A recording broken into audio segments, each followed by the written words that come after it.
தங்கமயில் எப்போ வந்து இந்த கதைக்குள்ளே வந்தாங்களோ அப்போ இருந்தே பாண்டியன் ஸ்டோர் சீரியல் இன்னும் வேறு மாதிரி கதைக்குள்ள களத்துக்கு போக ஆரம்பிச்சிச்சு. ஒரு பக்கம் வந்து பொய்கள் அத்தனை சொல்லி பண்ணுற ஒரு கல்யாணம் நடக்குமா நடக்காதான்னு ஒன்று, இன்னொரு பக்கம் சரவணனுக்கு பொண்ணு பார்த்தாச்சு, ஒரு முறையான ஒரு பொண்ணை வந்து வீட்டுக்கு கொண்டு போகிறாங்க அப்படிங்கும் போது அந்த முத்துவேலுக்கும் சக்திவேலுக்கும் எரிச்சல் கொடுத்து அவங்க அந்த கல்யாணத்தை நிறுத்த குமரவேலும் சேர்ந்து ட்ரை பண்ணதெல்லாம் ஒரு பக்கம் நடந்துகிட்டு இருந்துச்சு.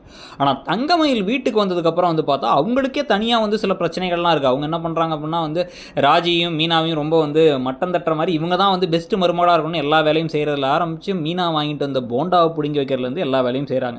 இதில் ராஜியும் மீனாவை மட்டும் கடுப்பானா பரவாயில்ல, பாண்டியன் ரொம்ப பாராட்டுறாரு, தான் கூட்டம் அந்த மருமகன் பாராட்டுறாருன்னு இந்த பக்கம் வந்து கடுப்பில் கோமதியும் இருக்காங்க. இப்படி ஓவராக நான் எல்லாத்தையும் செய்வேன்னு சொல்லிட்டு ஆர்வக்கொளராக எல்லா வேலையும் வந்து தங்கமயில் செஞ்சு ஏதோ காம்படிஷனில் இருக்க மாதிரி நான் தான் பெஸ்ட் மருமகளாக இருக்கணும்னு நினச்சாங்க அப்படின்னா ஒரு நாள் சீக்கிரமாகவே கோமதியோ இல்லை ராஜியோ மீனாவோ வாய மூடுமா அப்படின்னு சொல்லிட்டு சொல்கிறதுக்கான வாய்ப்புகள் அதிகம். நீங்கள் என்ன நினைக்கிறீங்கிறத சொல்லுங்கள். தேங்க்யூ.